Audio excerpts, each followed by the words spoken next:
नाज़रीन अस्सलाम वालेकुम। सियासत टीवी के खुसूसी प्रोग्राम खबर ख्याल में आपका खैर मकदम है। मैं मोहम्मद रियाज अहमद और मेरे साथी मुमताज़ माहिर तालीम मोहम्मद सिद्दीक़। अस्सलाम वालेकुम। बहरहाल नाज़रीन, जहाँ तक खबरों का सवाल है, आप अच्छी तरह जानते हैं कि पार्लियामेंट का खुसूसी इजलास तलब किया गया। वज़ीर-ए-आज़म नरेंद्र मोदी ने बहुत ही सादगी से ये बताने की कोशिश की, आजिज़ी से ये बताने की कोशिश की कि वो इंतहाई पसमानदा तबके से ताल्लुक़ रखते हैं। तो वैसे भी वज़ीर-ए-आज़म की आदत है, कभी ख़ुद को फ़कीर कहते हैं, कभी चाय वाला कहते हैं, तो बेचारे में बहुत ज़्यादा सादगी पाई जाती है जिसका एहतराम करना चाहिए। और वज़ीर-ए-आज़म कहते हैं कि ख़वातीन तहफ़्फ़ुज़ात बिल का जो एज़ाज़ है वो उनकी हुकूमत को हासिल हो रहा है। जवाब में आपको बता दूँ के सी वेणुगोपाल जो कांग्रेस के रुकन पार्लियामेंट हैं, उन्होंने भी तकरीर की और वज़ीर-ए-आज़म नरेंद्र मोदी को शदीद तनक़ीद का निशाना बनाया और कहा कि वज़ीर-ए-आज़म नरेंद्र मोदी हो या बीजेपी हो या बीजेपी की हुकूमत हो, वो ख़वातीन तहफ़्फ़ुज़ात बिल के ज़रिए नाजायज़ फ़ायदा उठाने की, सियासी फ़ायदा उठाने की कोशिश कर रही है और उसकी नीयत ठीक नहीं है। वज़ीर-ए-आज़म नरेंद्र मोदी बड़ी बड़ी बातें करते हैं नारी शक्ति की, लेकिन नारी शक्ति भी उनके लिए मैं समझता हूँ कि मज़हब की बुनियाद पर हो जाती है। ये वेणुगोपाल ने नहीं कहा, मैं कह रहा हूँ, इसलिए कि बिल्किस बानो आप तक याद होंगी, गुजरात में जो ख़वातीन मुस्लिम ख़वातीन के साथ सलूक किया गया, वो ख़वातीन भी आपको याद होंगी कि वज़ीर-ए-आज़म अगर नारी शक्ति बात करते तो गुजरात की बेटियों को जो मुसलमान हैं उनके मज़हब की बुनियाद पर उन्हें निशाना बनाने की इजाज़त नहीं देते। तो बहरहाल नाज़रीन, के सी वेणुगोपाल ने कहा कि इंदिरा गांधी ने जो ओहदे वज़ारत उज़्मा पर फायज़ होने वाली हिंदुस्तान की पहली खातून थी, उन्होंने जिस अंदाज में बोल्ड फैसले किए, वज़ीर-ए-आज़म नरेंद्र मोदी उस बारे में सोच भी नहीं सकते, उनका मुकाबला नहीं कर सकते, उनके कदमों तक भी नहीं पहुँच सकते। तो बहरहाल एक मजबूत वज़ीर-ए-आज़म किस तरह होने चाहिए, वज़ीर-ए-आज़म को सीखना चाहिए इंदिरा गांधी से, जिन्होंने पाकिस्तान को टुकड़े टुकड़े करके रख दिया था और जिनकी आप देखेंगे बुर्दबारी, जिनका बोल्डनेस जो है उससे बरतानिया के ऐवान में तक जलजला आ जाया करता था। तो बहरहाल वज़ीर-ए-आज़म नरेंद्र मोदी तो बातें बहुत करते हैं और आपको ये बता दूं कि वज़ीर-ए-आज़म ने कहा कि मैं इंतहाई पसमानदा तबक़ात से हूँ और आयन ने मुझे आज इस मुकाम पर पहुँचा दिया है। तो चलिए वज़ीर-ए-आज़म आयन की तो बात करते हैं, लेकिन वज़ीर-ए-आज़म की जो सरपरस्त तंजीम है RSS, उसने इसी आयन को कबूल करने से इनकार कर दिया था। अब इस बारे में वज़ीर-ए-आज़म क्या कहते हैं, ये सोचने वाली बात है, लेकिन वज़ीर-ए-आज़म में इतनी हिम्मत नहीं है कि वो RSS की जानिब से हिंदुस्तान के दस्तूर, हिंदुस्तान के आयन को ठुकराने, यहाँ तक कि हिंदुस्तान के परचम को ना लहराने का जो इक़दाम है उस पर कुछ बोल सकें, क्योंकि इसके लिए हिम्मत की ज़रूरत होती है, इसमें जुर्रत की ज़रूरत होती है और इसमें हिंदुस्तानियत, इंडियननेस की ज़रूरत होती है। और अगर किसी में ये चीज़ें नहीं हो तो फिर वो लाख कुछ भी दावे कर ले, उसके दावे खोखले साबित होते हैं। तो बहरहाल नाज़रीन, हम आपको ये खबर की तरफ ले जा रहे थे और आपको बता रहे थे किस तरह यानी तरमीमी बिल 2023 में ये बिल मंजूर हुआ था। अब देखना यह है कि नारी शक्ति का वज़ीर-ए-आज़म तो नारा लगाते हैं, लेकिन वज़ीर-ए-आज़म के बारे में कहा जाता है, उनके मुखालिफिन कहते हैं कि नारी के दुश्मन तो ये नंबर 1 खुद है और कई मिसालें भी देते हैं। मिसाल के तौर पर गुजरात की बेटी बिल्किस बानो, जिसके बारे में आपको बता दें कि उसकी इज्तिमाई रेज़ी की गई थी, वो बेचारी 4 या 5 माह की हामिला थी। उसकी 3 साला बेटी को उसके गोद से यानी जो सीने से चिमटी हुई थी उसे छीनकर ज़मीन पर पटक पटक कर शहीद कर दिया गया था। और वज़ीर-ए-आज़म नरेंद्र मोदी नारी शक्ति का जो नारा देते हैं, और आपको यही बता दूं कि वज़ीर-ए-आज़म ने लाल किले की फसील से नारी शक्ति का नारा दिया था और इतना ज़बरदस्त नारा दिया था कि उसके दूसरे दिन ही, उसी दिन उन्होंने, उनकी हुकूमत ने एक ऑर्डर पास किया था कि बिल्किस बानो के और उनके ख़ानदान के जो रेपिस्ट हैं या अरकान ख़ानदान को कत्ल करने वाले हैं, उनकी बेटी के कातिल हैं, उन तमाम को वक्त होने से पहले ही सज़ा माफ़ कर दी जाए। तो वज़ीर-ए-आज़म कितने बड़े नारी शक्ति के हामी हैं, आप अंदाज़ा कर सकते हैं। अगर नहीं है तो इसका मतलब है वज़ीर-ए-आज़म बिल्किस बानो को इसलिए निशाना बनाया क्योंकि बिल्किस बानो मुसलमान है। बिल्कुल रह साहब, ये देखिए, एक बात सुनने पहले, हमारे वज़ीर-ए-आज़म की जो खसलत है ख़ास तौर पे जुमलेबाजी में बहुत माहिर रही है, यानी बेहतरीन कब तक चलेगी जुमलेबाजी? जुमलेबाजी सिर्फ होती है और ये 13-14 साल से देखने में आ रहा है कि बड़े बड़े वादे किए गए थे कि आप जो है ना गैस सिलेंडर 400 में दे देंगे, पेट्रोल का रेट जो है ना 50 के अंदर ला देंगे और वापस जो दौलत है उसको ला देंगे। बजाय उसके जो है ना सब इसके अगेंस्ट फैसले किए गए, लोगों को जो है ना लंबी लंबी कतारों में ठहरा दिया गया। हर पॉलिसी इन लोगों की ऐसी होती है जहाँ पे लोगों को तकलीफ देना इनका काम है, लोगों को राहत देना कुछ भी नहीं है। अब सवाल ये पैदा होता है कि रिजर्वेशन जो वुमेंस रिजर्वेशन है ख़वातीन का, इसको और इसको दोनों को जो है ना मिला के देखने की जरूरत है। यानी डीलिमिटेशन का जो एक्ट पास हुआ है 2026 का, उसको इससे लिंक किया गया है। मतलब है कि डीलिमिटेशन के जो खामियां हैं उसको छुपाने के लिए, उसके ऊपर पर्दा डालने के लिए खवातीन रिजर्वेशन बिल पास किया गया। बिल्कुल बिल्कुल अब गौर करने की जरूरत है आपको जो है ना। अच्छा, अब मसला क्या है कि भाई क्यों मुखालिफत इतनी की जा रही है, डीलिमिटेशन बिल की मुखालिफत क्यों जा रही है, खासतौर पर जो है ना कि साउथ इंडिया की जानिब से। नॉर्थ और साउथ का यहाँ पे झगड़ा पाया जाता है। मेन जो है ना कंसर्न ये है, इसलिए है कि यहाँ पर यानी खासतौर पर मैं बात कर रहा हूँ जो है ना नॉर्थ इंडिया की बात कर रहा हूँ, साउथ इंडिया की बात कर रहा हूँ। साउथ में जो है ना खासतौर पर तमिलनाडु और केरला में यहाँ पर जो है ना पॉपुलेशन को जो है ना कंट्रोल करके रखा गया है, जी कंट्रोल किया गया है।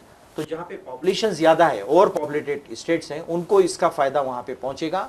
मतलब है कि यूपी बिहार वगैरह जो एरिया है वहाँ पे उनको फायदा इससे पहुंचने की उम्मीद है। क्यों? क्योंकि वहाँ पे पॉपुलेशन बहुत ज्यादा होगी, क्योंकि पॉपुलेशन बेस पे इसको जो है ना नाफिज किया जा रहा है। यानी आप तकरीबन 550 850 जो है ना MP की सीट्स हो जाएंगी इसके अंदर जो है ना। मतलब है कि हुकूमत को इसका फायदा पहुंचेगा, खासतौर पर यानी नॉर्थ इंडिया को इसका फायदा पहुंचेगा।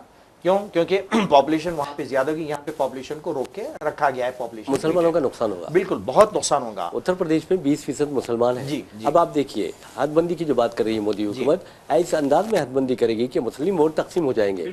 एक हल्के में जो मुस्लिम वोट होते हैं वो वहाँ पर मुसलमान उम्मीदवार कामयाबी से बड़ी आसानी से कामयाब हो सकता है। उसको क्या करेंगे, ये लोग 3 हल्कों में तकसीम कर देंगे और उसके बाद मुसलमान वहाँ से कभी मुंतकिम नहीं हो सकेगा। तो ये लोग जमहूरियत के दुश्मन हैं, ये लोग दस्तूर के दुश्मन हैं।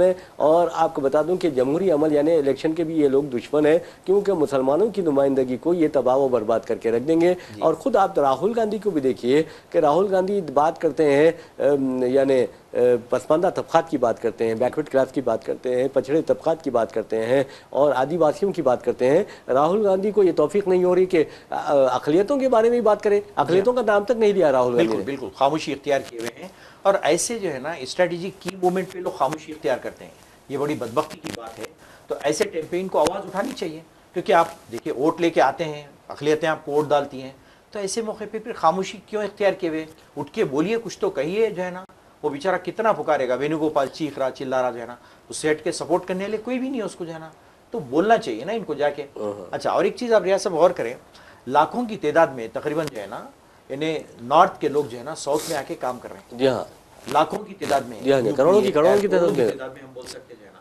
तो अब बताइए ये लोग जब वापिस जाके वोट डालेंगे किसका फायदा होगा? ये भी बहुत इंपॉर्टेंट पॉइंट है, सोचने की बात है। अब देखिए साउथ पूरा खराब हो रहा है। बिल्कुल यकीन मानिए नॉर्थ आ रहे हैं, फिर भी ये हमारे तेलंगाना के लोगों की ये खूबी है, उनकी अच्छाई ये है कि आपने देखा कि जैसा मारवाड़ी गो बैक है वैसा नारा नहीं लगा रहे हैं। हालांकि आप देखिए कि तेलंगाना में कोई फेस्टिवल बार फेस्टिवल नहीं आता था। जी हाँ, बिल्कुल। अब खाली जुलूस के नाम पर बेचैनी पैदा की जा रही है, फिर खबरस्ती को बढ़ावा दिया जा रहा है और गन कल्चर शुरू हो गया है। बिल्कुल जरा, और इन्हें इतने नई चीजें आगे हैं, मैं बता नहीं सकता हूँ। फिर भी हमारी मेहमान नवाजी की बदौलत इनको बर्दाश्त किया जा रहा है। जी हाँ जी, अदरवाइज जो है हम इनको कोई बर्दाश्त नहीं करते, हम नहीं चाहते। महाराष्ट्र में तो चप्पल लेके मार रहे हैं, जूते लेके मार रहे हैं, कत्ल कर रहे हैं जो है ना। कि बंगालियों को तो बर्दाश्त नहीं किया जाता वहाँ पे जो है ना, हर एक को जो है ना, किसी को, बंगाली बिहारी किसी को बर्दाश्त नहीं किया जाता। और उनको बिल्कुल सेकेंडरी बना के रखा गया वहाँ पे, मालूम, इतनी बुरी हालत में रखा गया है इन्हें। बिल्कुल लेबर का काम ये करने के लिए उनको रखा गया, छोटे काम जो है ना। तो हम यहाँ पे जो है ना उनको बर्दाश्त कर रहे हैं सारे लोग। अच्छा, मेन वजह क्यों आ रहे हैं? क्योंकि उनके स्टेट्स में जॉब्स नहीं है, एम्प्लॉयमेंट नहीं है, ना सहूलतें, कोई चीज़ नहीं है। तो फिर अपनी सोच बदलो ना, फिर बीजेपी को वोट क्यों डालते हो? जी बिल्कुल। अब देखिए बिहार में आप कब्जा कर लिए। बिहार का कब से नीतीश कुमार ने, जब से आज तक इतनी बैकवर्ड स्टेट बनी हुई है बिहार, आपको मालूम 21 साल हुकूमत किए हैं, लेकिन आज तक भी कुछ भी डेवलपमेंट नहीं है। पूछिए उठा के किसी बिहारी शख्स से तो बोलेगा कि क्या हाल हशर करके रखे स्टेट का। यूपी का हाल देखिए आप, यूपी में कब से हुकूमत में है। तो यूपी इतनी बड़ी स्टेट है, वहाँ पे कितने ज़राए होने चाहिए थे जो है ना, कितनी एम्प्लॉयमेंट प्रोवाइड करना चाहिए था, कुछ भी नहीं है। सिर्फ वो नोएडा और जो है ना गाजियाबाद के सेट के, अरे मंदिर मस्जिद के अलावा है क्या जी वहाँ? कुछ भी नहीं है सेट के, कई तरक्की कुछ भी नहीं हुई है जो है ना। जाके देखिए आप, ऐसी सहूलतें, हालांकि इतनी सोर्सेस है वहाँ पे नेचुरल, उसके बावजूद भी इतना बैकवर्ड बना के रखा गया है, मैं बता नहीं सकता हूँ। इस सेट के सिर्फ क्राइम्स होते हैं वहाँ पे जो है ना। क्राइम्स देखिए आप, कितनी क्राइम्स होती हैं। गाजियाबाद है जो है ना, नोएडा है, वहाँ पे जो है ना ले लीजिए आप। तो इससे हटके लोग ना एम्प्लॉयमेंट देने के लिए तैयार है लोग जो है ना वहाँ पे महंगाई कंट्रोल में है, कुछ भी नहीं है, और पॉपुलेशन है जो है ना। तो ऐसे हालात में जो है ना ये लोग डीलिमिटेशन बिल पास करके अपना फायदा करने की लोग पूरी कोशिश करें, और उसको छुपाने के लिए ये बीच में खवातीन का जनरलाइजेशन बिल लाया गया। अरे ये पुराना बिल है, आपको बहुत बड़े खवातीन के जो काज है उसके चैंपियन बनाना चाहते हैं कोशिश कर रहे हैं, कुछ भी नहीं है, फेल्यूर है, फेल्यूर कंप्लीट फेल्यूर है। completely। और दूसरी वजह ये है कि आप देखिए बिल्किस बानो का जो केस है उस पे वज़ीर आज़म का किरदार आप देख लेंगे कि उससे अंदाजा होगा कि नारी शक्ति के इनको कितना ख्याल है। दोहरी पॉलिसी, डुप्लीकेट दोहरी पॉलिसी है जी जी। ये बोलते कुछ करते कुछ और है, यानी बगल में छुरी मुंह में राम राम। बिल्कुल, इन्हें कवर अप करने के लिए जो है ना बातें बड़ी बड़ी करेंगे, लेकिन प्रैक्टिकली इसके बरक्स करेंगे लोग। इनकी फितरत बन चुकी है जो है ना, खाली जो है ना जुमलेबाजी, अल्फाज का जखीरा, ये वो बकवा करेंगे।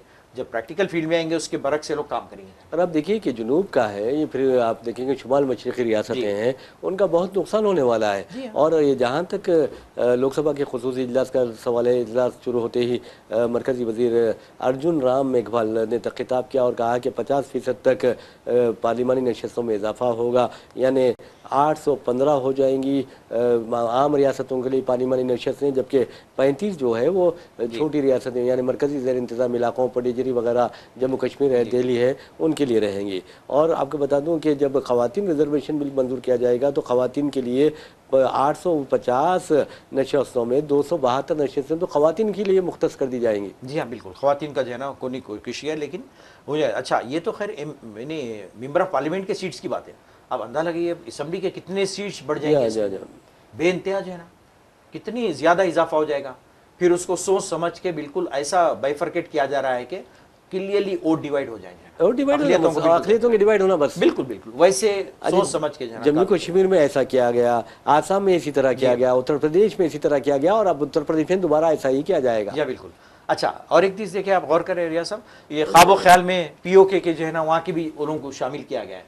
अरे पहले लेके देखो, हाथ डाल के तो देखो, पहले वो बात की बात है। आप जो है ना POK पाकिस्तान ऑक्युपाइड कश्मीर के बारे में भी आप जो है ना वहाँ के अजला के बारे में वहाँ पे उसके भी जो है ना हिसाब किताब डाल के रख रहे हैं। आप डाल के रख रहे हैं। अब पहले तो ये हिसाब देखो कि चीन ने कितना कब्जा कर लिया है, उसका भी तो स्वामी के सवाल के जवाब दे दें वज़ीर आज़म बस। अरुणाचल प्रदेश है ये सब पूरे, अरे वहाँ के देहातों के नाम बदल दिया चीन, पूरा नाम दे दिया आपने तो पूरा कंप्लीटली। तो उसको भी शामिल कर लो ना फिर डिलिमिटेशन बिल में, वो भी शामिल कर लो, और ज्यादा हो जाएगा जो है ना। फिर चाइना आएगा जो है ना, अरे मामूली जो है ना एक पिक्चर बनाते हैं लोग जो है ना, खाली जो है ना वो सलमान खान की आने वाली पिक्चर है, जो नाम जो है ना वो रख दिए लोग, जो गलवान का नाम रख दिए।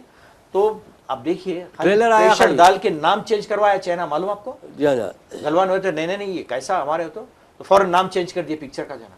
मामूली है नहीं, पिक्चर्स के नाम चेंज करा सकता है। हमारे वज़ीर आज़म चीन से तक क्यों डरते हैं? कमजोर हैं लोग, कितने डरपोक है, अंदाजा लगाइए लोग जो है ना। अरे बोल सकते हैं ना चाइना को, हमारी मर्जी, हम पिक्चर हमारे प्रोडक्शन में बन रहा, हम जो चाहे नाम रखते हैं। तो तुम कौन होते थे? फिर कौन होते हो आप? पिक्चर का नाम भी आपको चेंज करवा रहा है चाइना, तो अब आप रहा क्या फिर आपके पास, ये बताइए। बहुत अफसोस की बात है, जो है ना कमजोरी है इनके पास, अंदाजा लगाइए जो है ना। वो बेचारे को प्रोडक्शन कंपनी को चेंज करना पड़ा नाम जो है ना, फिर उसका जो है ना। और 56 इंच का सीना बोलते हैं, कहाँ गया वो 56 इंच का सीना? जो है ना अमेरिकी सदर के सामने जाते 56 का जाके 26 हो जाता। कुछ भी नहीं है जो है ना। आज इतना परेशान है रियाज साहब, वो ऑयल के लिए जो है ना रशिया से लेने के लिए फिर डर हो रहा है इनको जो है ना। फिर कहाँ बीच में आके अमेरिका डांटता की जो है ना, और जबकि हमारी जरूरत रशिया से तकरीबन पूरी हो रही, जब से जंग छिड़ी है रशिया से जरूरत हमारी पूरी हो रही है ऑयल की जो है ना, हर चीज। यानी अमेरिका डिक्टेट करेगा तो आप वो करेंगे, तो फिर डर के बात कर रहे हैं कि भाई कैसे। फिर आप आधा घंटा बात करें, क्या बात करें फिर उससे जो है 40 मिनट बात करें, 40 मिनट बात करें, आप क्या बात करें आप जो है ना। तो इतना क्यों डर रहे हैं? फिर आप मांगे दहेज लीजिए ना, भाई हमको जरूरत है, हम लेते बराबर, तुम होते कौन है जो है ना। तो ये किस किस्म की खारिजा पॉलिसी मेरी समझ से बाहर रियासत में। जी जी जी, बहुत अफसोस की बात है। बहरहाल हम आपको एक और ख़बर की जानिब लिए चलते हैं। इस खबर का ताल्लुक़ आपको बता दें कि फ़ॉरेन कंट्रीब्यूशन रेगुलेशन एक्ट यानी FCRA से है। FCRA के तहत आपको बता दूं कि जहां तक नॉन गवर्नमेंटल ऑर्गेनाइजेशंस है यानी NGOs है, मुल्क में फ़िलवक्त 14,538 NGOs काम कर रही है, सरगर्म है। जबकि आपको बता दूं कि BJP हुकूमत ने कम अज़ कम 21,933 जो है NGOs के लाइसेंस मनसूख कर दिए थे। और एक अहम बात यह है कि 15 अप्रैल तक तकरीबन 38 NGOs को FCRA लाइसेंस दिए गए हैं, जिसमें 6 हिंदू ऑर्गेनाइजेशंस हैं। और आपको ये बताना ज़रूरी है कि ये धीरेन्द्र शास्त्री की जो शास्त्री ग्रुप है उसको भी बैरून ममालिक से चंदा वसूल करने के लिए FCRA लाइसेंस दे दिया गया है। तो अब आप सिर्फ मुसलमानों और ईसाई जो ऑर्गेनाइजेशंस है उनको नहीं देंगे, आप अपने लोगों को दे देंगे। बिल्कुल। तो अब ये जो है ना, देखिए अमेरिका वगैरह ऐसे कंट्रीज का काम है ना, क्रिश्चियंस मिशनरीज को जब रोक दिया गया तो पूछना, वो लोग पूछे आके क्यों रोक रहे हैं जो है ना, आके बात करें ना इसके बारे में जो है ना। और मेरे ख्याल से आरएसएस का भी नाम है इसमें, आरएसएस की जो फंडिंग होती है, आरएसएस तो रजिस्टर्ड ही नहीं है भाई। जी हाँ, तो इसलिए उसको रजिस्टर्ड नहीं किया गया, ताकि उनकी फंडिंग अगर आ जाएंगी तो फिर पता चल जाएगा कितनी फंडिंग उनको बाहर से आती है। तो फिर अगर कोई दूसरी अनरजिस्टर्ड जो है ऑर्गेनाइजेशन काम करती है तो उसके खिलाफ आप कार्रवाई कर देते हैं, फौरन आरएसएस के खिलाफ कार्रवाई क्यों नहीं करते? बिल्कुल जो है ना, फौरन हरकत में आ जाती है हुकूमत, अरे इनको फंडिंग आ रही, ये आ रही, वो आ रही। मामूली बेचारी, वो छोटा सा आईपैक काम करा कलकत्ता में, उसके ऊपर जाके रेड करे बेचारे, कुछ भी नहीं है रियाज साहब, वो बेचारे खाली जो है ना, वो लोग पॉलिटिकल जो है ना, जो इन इलेक्शंस होते करते उसमें मशवरा देते करते जाके, अब उनके ऊपर ड्रा जमका के ऐसा रेड कर रहे हैं जैसा करोड़ों का जो है ना मनी लॉन्ड्रिंग वो लोग किए जो है ना। तो सिर्फ अपोजिशन के खिलाफ यूज करने के लिए ये चीजें कानून बनाए जा रहे हैं। जी जी, बीजेपी उससे जो है ना बिल्कुल एग्जेम्प्टेड है। बीजेपी वगैरह के ऑर्गेनाइजेशन, हुकूमतें एग्जेम्प्टेड है। सिर्फ ऐसे लोग जो अपोजिशन के बेचारे कोशिश कर रहे हैं इन्हें डेमोक्रेसी को बहाल रखने के लिए हिंदुस्तान में, उनको जाके डराना धमकाना, बड़े बड़े रेड करना, ये रात दिन का ये मामूल है, लोग सारी मसरूफियत ईडी का यही काम हो गया है सिर्फ जना। अफसोस की बात है, ऐसा काम नहीं होना चाहिए। बहरहाल नाज़रीन, एक और खबर की जानिब आपको लिए चलते हैं। ये खबर का ताल्लुक इंटरनेशनल लेवल से है। आप अच्छी तरह जानते हैं कि पाकिस्तान के जो वज़ीर आज़म है शहबाज शरीफ ने सऊदी अरब का दौरा किया और फिर field marshal Asim Munir Iran के दौरे पर है। और ये भी कहा जा रहा है कि जुमेरात आज से ही होना चाहिए था, लेकिन हो सकता है कि कल या परसों भी बातचीत हो सकती है, यानी ईरान और अमेरिका के दरमियान या अमेरिकी नुमाइंदों के दरमियान बातचीत या मुज़ाकरात का दोबारा यानी दूसरे मरहले का आगाज़ भी हो सकता है। लेकिन कोशिशें तो हो रही है और ये भी ट्रंप की जानिब से एक बयान आया है जिसमें कहा गया है कि जंगबंदी ख़त्म होने से पहले ही अमन मुज़ाकरात भी कामयाब हो जाएंगे, इस तरह की उन्होंने उम्मीद जताई है। तो इसका मतलब ये है कि ट्रंप इस जंग से जल्द निकलना चाह रहे हैं, जान छुड़ाना चाहते हैं। राजा साहब, एक न्यूज़ तो ये है कि इन्हों कह रहे हैं कि बहुत जल्दी जंग खत्म हो जाएंगी, ये उनका बयान है। बिल्कुल, मतलब ये कि आप जो है ना ऑलरेडी इसे फेडअप जंग से बहुत बेजार हो चुके हैं, तंग आ चुके हैं और इससे निकलने की कोशिश कर रहे हैं। और वो जाके मसला वो जो आबना हरमुज के ऊपर टिका हुआ है, वहाँ पे एक वहाँ पे जो है ना उसे फ्री एक्सेस हर एक को दिया जाए। अब वहाँ पर अमेरिका क्या किया है, जितनी आबी बंदरगाहें ईरान के उनको ब्लॉक करके रखा है। तो ईरान बोला कि भाई तुम इसको ब्लॉक करेंगे तो फिर मैं नहीं छोड़ूंगा, हर किस्म के आबना हरमुज से जो जहाज गुजरेंगे मैं उन पर मारूंगा जाना। तो ये अहम मेरे ख्याल से क्रिटिकल मसला है जिसपे बात होनी अभी बाकी है। और ईरान बोला कि अदरवाइज दूसरी सूरत में हम लॉन्ग जंग के लिए मैं तैयार हूं बोल के ये भी कह रहा है ईरान कह रहा है कि हम अभी भी थके नहीं, हम लड़ने के लिए तैयार है, आ जाओ अगर तुम्हें हिम्मत है जाना।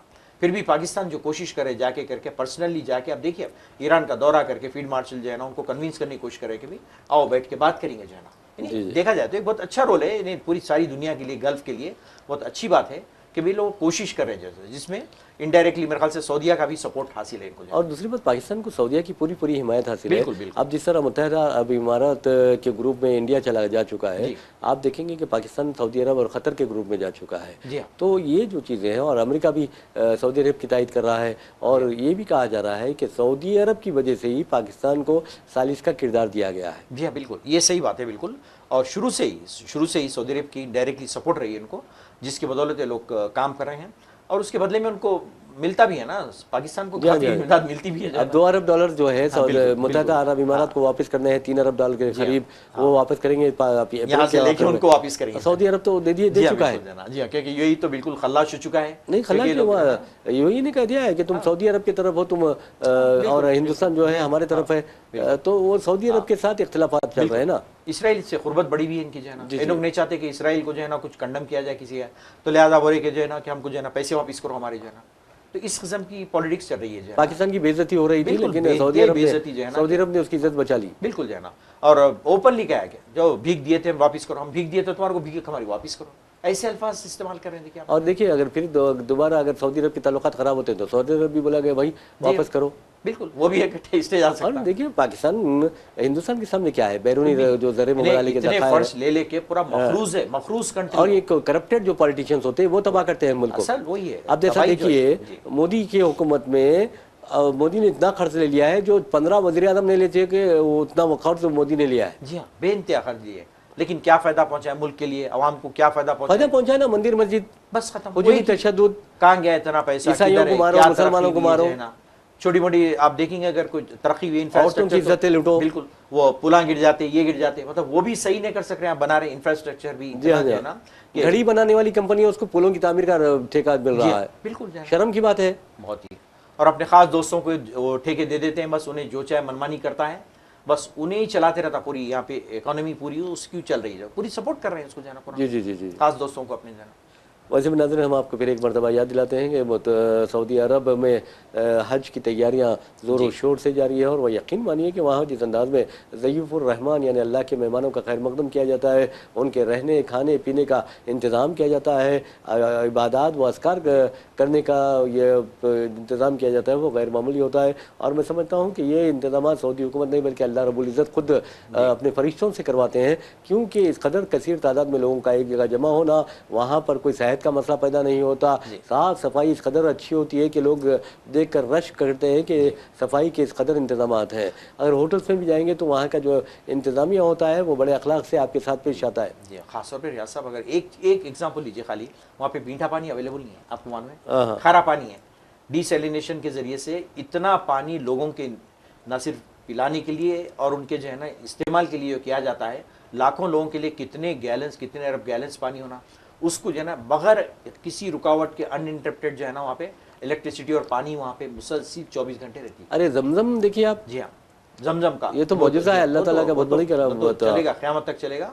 और इब्राहिम अलैहिस्सलाम के ज़माने से वो जो है ना चले आ रहा है, वो बंद होने का नाम नहीं है। कैसे बड़े बड़े कुएं बंद हो गए, कैसे पानी के ज़खायर ख़त्म हो गए, लेकिन वो बराबर जारी है उसका जो है ना। जी हाँ, बहुत बड़ी खास बात, ये खास बात, ये चीज़ें अल्लाह ताला खास तौर पे उनको नवाजा है। नहीं, जिस अंदाज में देखिए कि हज़रत इस्माईल अलैहिस्सलाम बचपन है, आप बच्चा देखिए जब प्यास से तड़पता है तो माँ की तड़प अंदाज़ा कीजिए। सही जो है सफ़ा और मरवा के दरमियान जो दौड़ते हैं, अचानक बेचैनी से दौड़ते हैं, आके ज़रा आगे आकर, तो ये जो हज़रत बीबी हाजरा की सुन्नत है उसको अल्लाह ताला ने ता क़यामत तक सुन्नत बना दिया है और लोगों के लिए लाजिम करार दिया है। तो जो भी उमरा जाते हैं, हज करते हैं, वो सही ज़रूर करते हैं, सफ़ा व मरवा के दरमियान दौड़ते हैं।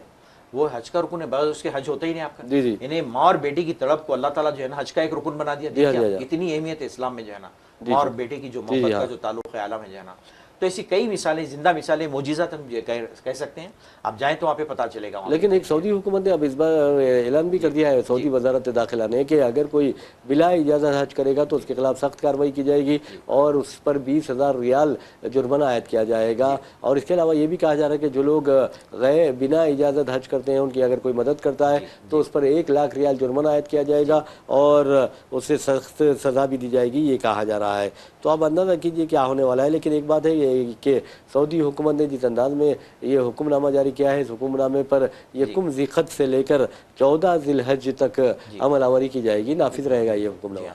रस साहब जो डिजर्विंग है बेचारे, वो लोग मुतासिर होते हैं ना, ज़रूरी है ना ये। जी हाँ, यानी जो इतना पैसा खर्चा करके बाहर से आ रहे हैं, कर रहे हैं, और कोई वहाँ के इलीगल दाखिल होकर कर ले रहा, तो ये नाइंसाफ़ी है ना। बिल्कुल बिल्कुल ज़रूरी है, इतना तो रिस्ट्रिक्शन देना ज़रूरी है, क्योंकि हुकूमत तो काफ़ी अखराजात कर रही है जो है ना, काफ़ी उनको ठहराने, खिलाने पिलाने के सारी चीज़ें हो रही हैं। तो ये ज़रूरी है, इस किस्म की पाबंदियाँ लगाना तो बहुत ज़रूरी है सब जो है ना पूरा। जैसा हम चलते चलते जो है ना मौसम की बात करेंगे, एमडी वाले फोरकास्ट किए कि जो है ना कि यानी जुमेरात से लेके यहाँ से टेम्परेचर 42 से 45 तक जाने वाला है और अलर्ट कर दिया गया है कि बहुत एहतियात से रहे। और ये गैर मामूली मौसम की कैफियत पहली बार इस तरह देखी जा रही है, खासतौर पर तेलंगाना और हैदराबाद। देखिए बहुत खतरनाक है, हैदराबाद में मैं समझता हूँ कि 42 चल रहा है, 42 चल रहा है जो है ना, और कभी नहीं हुआ था इतना ज़्यादा टेम्परेचर, 40 तक आता था, लेकिन अब के गैर मामूली हो चुका है। इसकी कई वजूहत बताई जा रही हैं। माहिरीन जो मौसम के माहिरीन हैं वो लोग कह रहे हैं कि ये पहली मरतबा इस किस्म का इन्हें सिचुएशन देखने में आ रहा है। खासतौर पर वो लोग ये भी अलर्ट किए हैं आपके जो है ना मानसून भी वीक है बोल के बता रहे हैं। 42 डिग्री सेल्सियस खाली हैदराबाद में है ना, और मानसून भी है, जो आने वाला मानसून है कमजोर रहेगा, कमजोर है बोल के बता रहे हैं जो है ना। तो ये बड़ी तशवीशनाक बात है खासतौर पे हैदराबाद के लिए, क्योंकि यहाँ के आप समझ सकते हैं वजूहत क्या है, क्या वजह से ऐसे हालात पैदा हो चुके हैं। जबकि हैदराबाद का मौसम कितना खुशगवार हुआ करता था, मॉडरेट हुआ करता था, मॉडल हुआ करता था, और गर्मा में तो जो है ना बेहतरीन प्लेजेंट मौसम हुआ करता था। बिल्कुल बिल्कुल, ये रिकॉर्ड में मौजूद है। हैदराबाद में गाड़ियां बढ़ गई हैं, लाखों की तादाद में कारें हैं, लाखों की तादाद में मोटर बाइक्स है, ऑटोज है, ट्रॉलीज है और बसेस है। कदर ज्यादा गैसेस का अखराज अमल में आ रहा है जो बहुत ही खतरनाक है, मैं समझता हूँ कि माहौलियात के लिए। बिल्कुल। अरे साहब सब में बड़ी चीज़ जो है ना, ये झाड़ दरख्त को काट दिए, जी हाँ, कट करके रख दिए हैं। यानी क्यों? क्योंकि अपार्टमेंट्स तामीर कर दिए गए बेइंतहा जो है ना, पानी ग्राउंड लेवल नीचे चले गया है ना। जी हाँ, इतने सारी चीज़ें मसाइल पैदा हो चुके हैं शहर के लिए कि यहाँ पे। और टैंकर्स क्या बस होते बताइए, कितने टैंकर सप्लाई करेंगे पानी, ये बताइए जो है ना, कहाँ से लेंगे वो लोग भी पानी जो रात दिन वो लोग मेहनत करें, टैंकर सप्लाई करें जो है ना। तो बहुत बड़ी बात है, इतने बड़े शहर की इतनी पॉपुलेशन को हर चीज़ को कंट्रोल करना जो है ना, और और एक एग्जाम्पल के बगैर जो है ना इलेक्ट्रिसिटी भी बिला रिकॉर्ड जारी है, आप देखेंगे शटडाउन वगैरह बहुत कम हो रहे हैं जो है ना। जी जी तो ऐसे में हुकूमत जो है ना जो कंट्रोल करके रखी है बहुत इन्हें काबिल तारीफ है। तो आपको मालूम है गरमा में बार बार कितना जो है ना शटडाउन होता है इलेक्ट्रिसिटी बोर्ड का। नहीं शुरू हो गया है, शटडाउन शुरू हो हो गया रहा है, लेकिन फिर भी एक आधे को हुआ है जो है ना, लेकिन फिर भी गवर्नमेंट कोशिश कर रही है उनको जी जी जी वो भी क्यों आए मेरे ख्याल से कुछ स्ट्राइक वगैरह करे कुछ लेबर इलेक्ट्रिसिटी बोर्ड के, अदरवाइज नहीं ना अभी जारी है जरा। वैसे नाज़रीन एक और खबर की जानिब हम आपको लिए चलते हैं। इस खबर का ताल्लुक SIR से है। SIR के बारे में आपको बता दूं कि रोज़नामा सियासत में सियासत हब फाउंडेशन की जानिब से जिसका क़याम जनाब आमिर अली खान न्यूज़ एडिटर सियासत ने अमल में लाया, उनकी जानिब से यहाँ पर रहनुमाई की जा रही है SIR के सिलसिले में। हैदराबाद के यानी ग्रेटर हैदराबाद के 14 असम्बली कॉन्स्टिट्यूंसीज जो है उसके राय दहिंदों की, ख़ासतौर पर मुस्लिम राय दहिंदों की, अगर आपके पास 2002 की बुनियाद पर SIR 2002 की बुनियाद पर ये इस मरतबा SIR किया जा रहा है, मैपिंग फैमिली मैपिंग की जा रही है, तो ऐसे में आपका फ़र्ज बनता है कि अपने ख़ानदान की मैपिंग को यकीनी बनाएं।